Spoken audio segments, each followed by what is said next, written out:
நினைக்கிறீங்க நீங்க? வணக்கம். இதில் ஃபஸ்ட்டு நம்ம பார்க்க வேண்டியது மக்கள் மொத்தமாக அவங்களுக்கு வாக்களிக்கல அப்படின்னு சொல்கிறதே தவறுன்னு நினைக்கிறேன். ஏன்னா 35% மேலே அவர்கள் வாக்கு பெற்றிருக்கிறார்கள் ஒன்று. இரண்டாவது, ஆட்சியில் இருந்த கட்சி ஒட்டுமொத்தமாக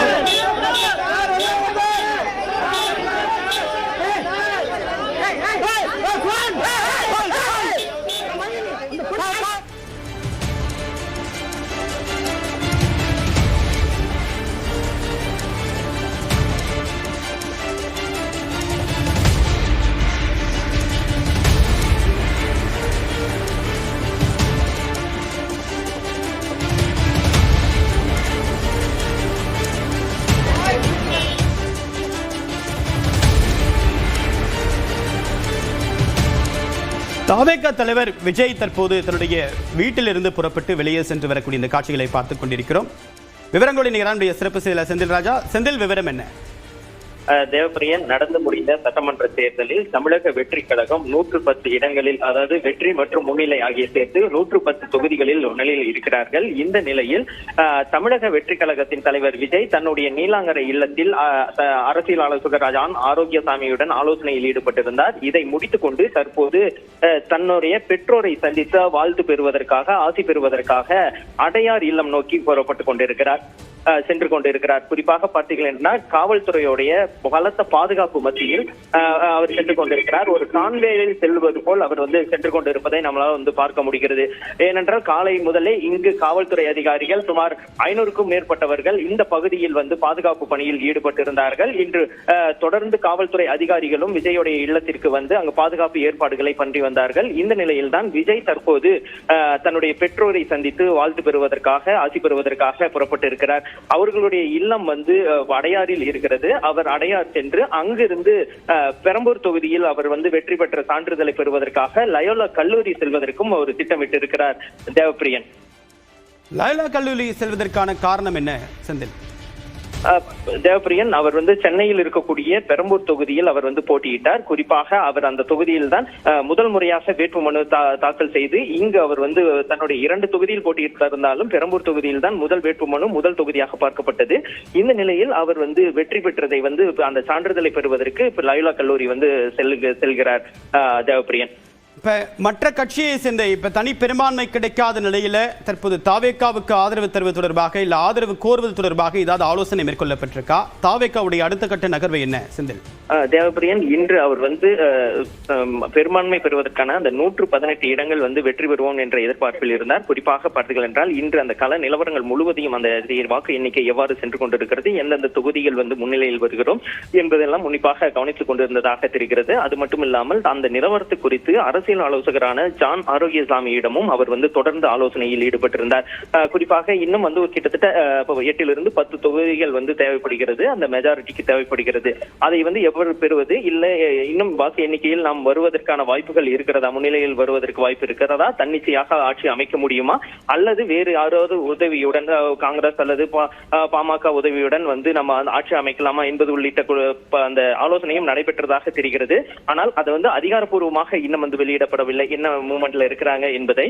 ஆனால் அது குறித்த ஒரு ஆலோசனை நடைபெற்றிருக்கிறது. ஏனென்றால் கிட்டத்தட்ட பார்த்தீர்கள் என்றால் காலை 8 மணியிலிருந்து தற்போது 6 மணி வரை அவர் தன்னுடைய இல்லத்தில் இந்த தேர்தல் முடிவுகளை உன்னிப்பாக கவனித்து விட்டுதான் தற்போது அவருடைய பெற்றோரிடம் ஆசி பெறுவதற்காக புறப்பட்டு இருக்கிறார். தேவப்பிரியன், செந்தில், இப்ப கடந்த முறை 2021 தேர்தல் முடிவுக்கு பிறகு 7ஆம் தேதி அப்போதைய அரசு பொறுப்பேற்றுக் கொண்டது, திமுக அரசு பொறுப்பேற்றுக் கொண்டது. இந்த சூழ்நிலையில இன்னும் 3 நாட்கள் தான் அவகாசம் இருக்கு.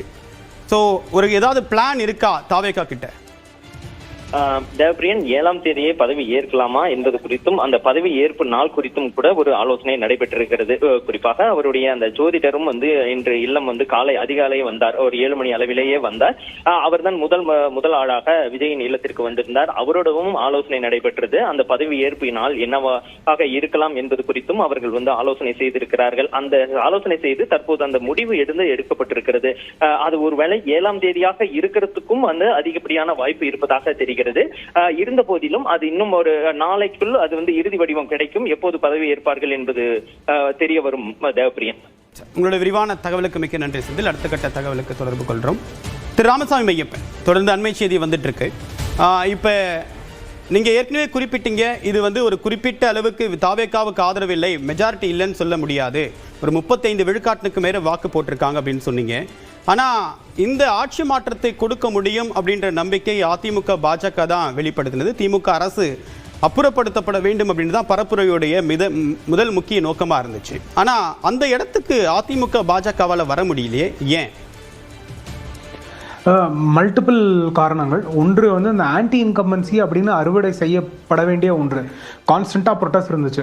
தூய்மை பணியாளர்களோட ப்ரொட்டஸ்ட், கார்பரேஷன் ஒர்க்கர்ஸோட ப்ரொட்டஸ்ட், டீச்சர்ஸோட ப்ரொட்டஸ்ட், டிரான்ஸ்போர்ட் கார்பரேஷனில் ப்ரொட்டஸ்ட், அதுக்கப்புறம் காவல்துறையினர்கிட்ட ப்ரொட்டஸ்ட், வழக்கறிஞர்கள்ட்ட ப்ரொட்டஸ்ட். இது எல்லாமே இருந்த போதும் அதை ஹார்வெஸ்ட் பண்ணாமல் இருந்தது அஇஅதிமுக பாஜகவோட கூட்டணி. ஆனால் திமுக எதிர்கட்சியாக இருக்கும்போது ஒரு சிறிய விஷயம் நடத்தாலும் அதை எவ்வளோ பெருசாக மாற்றிருந்தாங்க அப்படின்னு நம்ம பார்த்துருந்தோம். சிலதுலாம் அவங்களே பாலிசி டெசிஷன் எடுத்திருப்பாங்க. ஆனால் ஆட்சியில் அன்னைக்கு இருந்தது அஇஅதிமுகவாக இருந்திருக்கும். அதனால அவர்கள் அந்த ப்ரொட்டஸ்ட் எல்லாம் செஞ்சிருப்பாங்க. அந்த அறுவடை ஒன்று கம்மியாக இருந்திருக்கு அப்படின்னு பார்க்குறோம். அவங்க மேனிஃபெஸ்டோ அந்த டிஃபரன்ஸ்.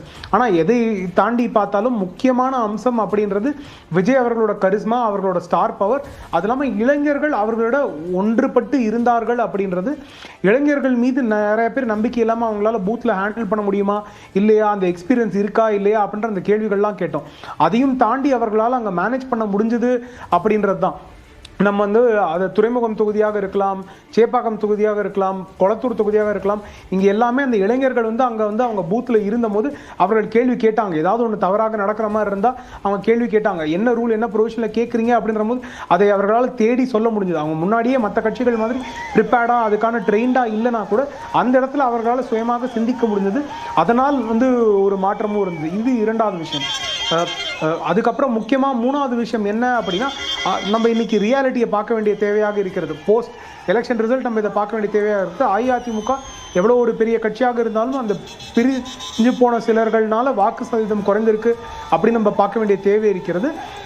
இது இல்லாமல் மூன்றாவது அடுத்த நாலாவது விஷயம் என்னன்னா, கூட்டணி கட்சிகள்லாம் எந்தெந்த தொகுதியில் தேர்ந்தெடுத்து அவர்கள் போட்டியிட்டார்கள் அப்படின்னு அந்த வாக்கு சதவீதம் வித்தியாசத்தை நம்ம பார்த்தோம் அப்படின்னா கூட அது சில முக்கிய தொகுதிகளில் நம்ம பார்க்க முடியுது. அது வெஸ்ட் தமிழ்நாடுலையும் சவுத் தமிழ்நாடுலையும் இன்னும் ப்ராமினெண்ட்டாக இருக்குது அப்படின்னு நம்ம பார்க்குறோம். சில இடத்துல இப்போ நாகர்கோவில் மாதிரி தொகுதியில் தோல்வியுற்ற பாஜக 3வது இடம் வந்திருக்காங்க. அந்த இடத்துல அப்படி நம்ம பார்த்தோம் அப்படின்னா அங்கே வித்தியாசம் காங்கிரஸ் வந்த இடத்துல நாம் தமிழர் கட்சியோ இல்லை தாவேக்காவோ என்ன செய்திருக்கிறார்கள் அப்படின்றது நம்ம பார்க்க வேண்டிய தேவை இருக்கிறது. ஸோ அந்த வித்தியாசங்கள் பார்த்து அவர்கள் வேட்பாளர்கள் போட்டிருந்தாங்க அப்படின்னா இதென்ன பெட்டராக இருந்திருக்கலாமோ அப்படின்ற ஒரு நம்பிக்கை. ஏன்னா அங்கே திமுகவுக்கு பதிலாக அங்கே ஒரு அஇஅதிமுக கேண்டிடேட்டோ இல்லை பாஜகலேயே வேற ஒரு புதிதாக ஒரு கேண்டிடேட்டோ ஆன்டி இன்கம்பன்சி இல்லாத ஒரு ஃபீலிங் இருக்கிற மாதிரி போட்டிருந்தாங்கன்னா அவங்க ஜெயிச்சிருப்பாங்களா இல்லையா அப்படின்ற அந்த கேள்விகளும் வருகின்றது. இதில் ஆனால் முக்கியமான அம்சம் நான் ஸ்டார்டிங்கில் சொன்னது தான். முக்கியமாக தேர்தலில் இனிமேல் காசு கொடுக்க தேவையில்லை அப்படின்னு அரசியல் கட்சிகளுக்கான ஒரு பார்வை. இரண்டாவது விஷயம், நம்ம ஒரு சமூகம், ஒரு நம்பிக்கை, இதை சார்ந்து தான் நம்ம வாக்களிக்கணும் அப்படின்னு இல்லை. நம்மளால் சமுதாயத்தில் மாற்றத்தை கொண்டு வர முடியும் அப்படின்ற ஒரு பார்வை இருந்தாலே போதும். நம்ம அதை சரியாக கொண்டு போய் செயல்படுத்த வேண்டிய தேவை இருக்கிறது. இப்போ தாவேக்காக்கு வாக்கு வந்திருக்கு அப்படின்னா அது வெறும் விஜய் அவர்களோட கரிசனமும் இளைஞர் அவர்களுக்கு மட்டும் நம்ம ஈக்குவேட் பண்ண முடியாது. ஏன்னா ஒரு மாற்றத்திற்கு தேவையாக தான் அவர்கள் அங்கே வாக்களிக்கிறாங்க. ஏன்னா இருக்கிற ஒரு ஆட்சியோ இல்லை ஏற்கனவே இருக்க ஒரு ஆல்டர்னேட்டிவோ நல்ல ஆப்ஷன் அப்படின்னா மூன்றாவது ஒரு இடத்துக்கு யாரும் வாக்களிக்க போகிறது கிடையாது. ஸோ தண்ணி எங்கே ஓடும் அப்படின்னா அதற்கு ஃப்ளோக்கான ஒரு ஸ்பேஸ் இருக்கணும். அப்போ தான் தண்ணி ஓட முடியும். அப்போ இந்த வாக்காளர்கள் அங்கே போயிருக்காங்க அப்படின்னா அதற்கான ஒரு ஸ்பேஸ் இருந்திருக்கு. அவர்கள் ஆட்சி செய்கிற கட்சியும் சரி, அவர்களுக்கு ஆல்டர்னேட்டிவாக இருந்த கட்சியும் சரி, அது சரியான ஆப்ஷன் இல்லை, அதனால நம்ம மூணாவதுக்கு போகலாம் அப்படின்ற ஒரு பார்வை இருந்திருக்கிறது. அப்போ இந்த இரு பெரிய கட்சிகளும் திராவிட கட்சிகளுமே தமிழக மக்களுக்கு தேவையானவற்றை செய்யவில்லை, அவர்களுக்கு மாற்றாக ஒரு கட்சி தேவை, ஒரு மாற்றாக ஒரு சிந்தனை தேவை அப்படின்ற ஒரு பார்வை ரொம்ப ஸ்ட்ராங்காக இருந்திருக்கு. ஸோ திராவிட சித்தாந்தம் அப்படின்றது டெஃபினட்டாக அந்த ஒரு சீஸ்மிக் ஷிஃப்ட் நம்ம பார்த்துருக்கோம். திராவிட சித்தாந்தம் அப்படின்றது குறைந்திருக்கிறது. நம்ம இரண்டு கட்சிகள் மட்டும் இல்லை, முக்கியமாக ஸ்டாலின் அவர்களே தோல்வி விட்டுருக்கிறார்கள். இருக்கிற சிட்டிங் சீஃப் மினிஸ்டர் நான் இவ்வளோ ப்ராஜெக்ட் செஞ்சுருக்கேன், இவ்வளோ சோஷியல் வெல்ஃபேர் மெஷர்ஸ் இருந்திருக்கு அப்படின்னு சொல்லியிருக்காருன்னா அவர் செய்து சரியானது இல்லை, அவர் மக்கள்கிட்ட கொண்டு போய் சேர்க்கல, அவங்க சித்தாந்தம் தவறாக இருந்திருக்கிறது. இது எல்லாமே நம்ம முக்கியமாக பார்க்க வேண்டிய பார்வையாக பார்க்கலாம். சார், தற்போது ராம்கி நம்முடைய இணைந்திருக்கார், வரவேற்கலாம். சார் வணக்கம். இப்போ தாவேக்காவுடைய இந்த எக்ஸ்ட்ரானரி பெர்ஃபார்மன்ஸ்க்கு என்ன காரணம் அப்படின்னு நீங்கள் சொல்லுவீங்க? பெர்ஃபார்மன்ஸ்னு சொல்கிறத விட நான் ஓகே நீங்கள் சொல்கிறது நீங்கள் சொல்லிடுங்க. சரி, திரு ராம்கி நம்ம தொடர்ந்து பேசலாம். திரு ரவீந்திரன், அதாவது 107 இருக்கும்போது வந்து அவங்களால ஆட்சி அமைக்க முடியும். சிங்கிள் லார்ஜஸ்ட் பார்ட்டியை கூப்பிடுவாங்க. பிரசன்ட் அண்ட் ஓட்டிங்கில் மெஜாரிட்டி காட்டினா போதும். காங்கிரஸ் வந்து இவர் கூட சப்போர்ட் பண்ணக்கூடிய மூடில் தான் இருக்கிறாங்க. ஜோடங்கர் பேச்சுமே வந்து 5 எம்எல்ஏக்கள் காங்கிரஸுக்கு இருக்காங்க. அவங்க சப்போர்ட் பண்ணுறதுக்கும் ஒரு வாய்ப்பு இல்லாமல் இல்லை. அதனால தான் இப்போவே நாங்கள் என்ன செய்யணும்னு ஒரு டீட்டெயில்டாக ஒரு ரிப்போர்ட் அனுப்பிட்டோம்னு சொன்னால் எல்லாத்தையும் எழுதி நீங்கள் சப்போர்ட் பண்ணணுங்கிற லெவலில் தான் அவங்க மல்லிகார்ஜுன கார்கேக்கும் ராகுலுக்கும் டீட்டெயில் கொடுத்துருப்பாங்க. அந்த வகையில் அவங்களோட ஆதரவு வளையமும் இவருக்கு கிடைக்க வாய்ப்பு இருக்குது. ஸோ 107ங்கிறதுனால வந்து கவர்மெண்ட் ஃபார்ம் பண்ணுறதுல எந்த பிரச்சனையும் வராது. பிரசன்ட் அண்ட் ஓட்டிங்கில் கவர்மெண்ட்டு வெற்றி பெறக்கூடிய அளவுக்கு தான் அவர்கிட்ட எண்ணிக்கை இருக்குது. மற்றவங்களும் வந்து ஒன்றிணைஞ்சு இன்னொரு ஆல்டர்னேட்டிவ் கவர்மெண்ட்டுக்காக எதிரும் புதிருமான கட்சியான திமுகவும் அண்ணா திமுக ஒன்றிணைந்து ஏறதுக்குள்ள வாய்ப்புகளும் இல்லைன்னு தான் கருதுறேன். எனிவே பீப்புள் மேண்டேட்டு முழுமையாக கிடைக்கலனாலும் கூட அவர் எடுத்திருக்க வாக்குகள் வந்து எம்ஜிஆர் எடுத்த வாக்கை விட 3 விழுக்காடு அதிகம் வாக்கு தான். எம்ஜிஆர் வந்து 30.3 தான் எடுத்தார். 33 வரை வந்துட்டாருன்னு தெரியுது. பட் எம்ஜிஆர் எடுத்த சீட்டை எடுக்கல. ஒரு தனிநபர் இந்த செல்வாக்கை கூட்டணி இல்லாமல் காட்டினது தமிழ் மண்ணிலே பெரிய சாதனை தான். இந்திய அளவில் என்டிஆருக்கு அடுத்தபடியாக இது ஒரு பெரிய சாதனை. அதிகாரத்திற்கு எதிரான ஒரு முடிவு தான் இது அப்படின்னு நீங்கள் குறிப்பிடுறீங்க. ஆனால் திமுக ஒரு பிரம்மாண்ட கூட்டணி அமைச்சாங்க, அதிமுகவும் அவங்களால் முடிந்த ஒரு மெகா கூட்டணி அமைச்சாங்க. இந்த நிலையில் ஒருவேளை இந்த ஸ்ட்ராட்டஜி எல்லாம் பண்ணாமல் இருந்தாங்கன்னா தாவேக்காக்கு ஒரு கிளீன் ஸ்வீப் அப்படின்றது கிடைச்சிருக்குமா? இல்லை, திமுக இதில் வந்து அந்த கூட்டணி அரசியலில் வந்து திமுக அப்படியே கண்டினியூஸாக போனாலும் கூட அவங்க அதில் பலகீனம் அடைஞ்சிருக்காங்கிறதான் ரிசல்ட் காட்டுது. அதிமுக பிரிஞ்சு சேர்ந்தாலும் கூட அதிமுக பாமக அது அவங்களுக்கு ஒரு பகுதியில் அந்த அந்த சமூக மக்கள் அடர்த்தியாக வாழக்கூடிய பகுதியில் பலன் கொடுத்துருக்கு. அதே மாதிரி பாஜக அதிமுகவுக்கு மேற்கு மண்டலத்திலையும் பலனை கொடுத்துருக்குது. அதே வேளையில் தொடர் வெற்றியில் இருந்த திமுக கூட்டணியில் ராகுல் காந்தி ஸ்டாலினுக்கு எதிராக பண்ண அந்த சபடேஜில் அந்த காங்கிரஸ் மைண்டட் ஓட்டர்ஸ் வந்து சரியாக வந்து டிரான்ஸ்ஃபர் ஆகலை. விஜயே உண்மையான காங்கிரஸ் எங்கே கூட இருக்காங்கன்னு அவர் ஒரு காங்கிரஸோட ஒரு ராகுல் காந்தியோட ஒரு ஆளாக தான் தன்னை முன்னிறுத்தினாங்க. காங்கிரஸ்காரர்களும் ஸ்டாலினுக்கு இணையான ஒரு தலைவராட்டு இவரை இன்னைக்கு நிரூபிச்சிட்டார். ஓட்டில் நிரூபிக்கிறதுக்கு முன்னாடியே ஸ்டாலினுக்கு இணையாட்டு இன்னொரு ஆப்ஷன் ஆட்டு, வெற்றி பெற்ற ஸ்டாலினுக்கு இணையாட்டு இன்னொரு ஆப்ஷன் ஆட்டு ராகுல் காந்தி இவர் விஜயை காட்டினாங்க. அதே போல் ராகுல் காந்தி திராவிட முன்னேற்ற கழக தலைவர் ஸ்டாலினோட பிரச்சாரத்துக்கு வரல. திருமாவளவனும் அவர் வந்து விஜய் ஒரு ஆப்ஷனாக காட்டி திமுக கிட்ட பார்கெனிங் பண்ணி தான் 8 சீட்டை இன்டைரக்ட் ஆப்ஷனாக காட்டி தான் எடுத்து வாங்கினார். ஸோ திமுக அணியில் உள்ள கட்சிகள் தொடர் வெற்றியில் இருந்தவங்க அந்த முழுமையான ஒரு பங்களிப்பு வந்து அந்த வாக்கு அவங்கள சார்ந்த அந்த கேட்லிஸ் போல்ஸாக இருக்கக்கூடிய வாக்குகளை வந்து திமுக அணிக்கு சேர்க்க முடியாதது திமுக அணிக்கு பெரிய பின்னடைவு. என் போன்றவர்கள்லாம் எதிர்பார்த்தது 40 விழுக்காடுக்கு மேலே திமுக அணி இருக்கும். என்னதான் இருந்தாலும் ஒரு ஆளுங்கட்சிங்கும் போது அது 10 விழுக்காடுக்கு மேலே பாதிப்படையாது என்கிற அந்த கடந்த கால புள்ளி விவரங்கள் அடிப்படையில் தான் அங்கே இருந்தோம். பட் இந்த கூட்டணி கட்சிகளை நம்பி உள்ள அந்த வாக்குகளை இந்த கூட்டணி கட்சிகள் விஜய் ஒரு பெரிய சக்தியாக காட்டி அரசியல் பண்ணதுனால அந்த வாக்காளர்கள் வந்து திமுகவுக்கு எதிரான ஒரு மனப்பான்மையில் வட தமிழகத்தில் வந்து அவங்க விஜய்க்கு வாக்களிச்சிருக்காங்க. அதே வேளையில் வட தமிழகத்தில் பின்னடைவில் இருந்த அதிமுக பாமக கூட்டணியால் பெரிய அளவு பலன் அடைஞ்சிருக்காங்க. ஸோ டிஎம்கேக்கு வந்து 3 எலெக்ஷன்லையும் வெற்றியை கொடுத்த கிறிஸ்தவ முஸ்லீம் பறையர் தலித் சமூக வாக்குகள் வந்து பெரிய சேதாரத்தை அடைஞ்சதுனால தான் திமுக அணி இந்த பின்னடைவை சந்திச்சிருக்குது. இது கூட்டணி கட்சிகளோட ஒத்துழைப்பு இல்லாததும் கூட்டணி கட்சிகளுக்கு வந்து விஜய் ஒரு பெரிய சக்தியாக ப்ரொஜெக்ட் பண்ணதோட விளைவு தான் இதில் தெரியும். சார், இப்போ நம்ம டேட்டா ஒரு முறை பார்த்துடலாம். தற்போதைய நிலவரப்படி தாவேக்கா அதே 107 என்ற எண்ணிக்கையில் நீடிக்குது. திமுக கூட்டணி 72 இடங்களில் நீடிக்குது. அதிமுக கடந்த சட்டமன்ற தேர்தல் 2021 சட்டமன்ற தேர்தலை விட 20 இடங்கள் குறைவாக இருக்குது. திமுகவுக்கு ஏறக்குறைய கிட்டத்தட்ட 50 விழுக்காடு இடங்களுக்கு மேலே குறைஞ்சிருக்கு. கடந்த முறை அவங்க 153க்கு அதிகமான இடங்களில் அவங்க வெற்றி பெற்றிருந்தாங்க. இந்த நிலையில் அந்த எண்ணிக்கை கிட்டத்தட்ட 55 விழுக்காடு வரைக்கும் குறைந்திருக்கு.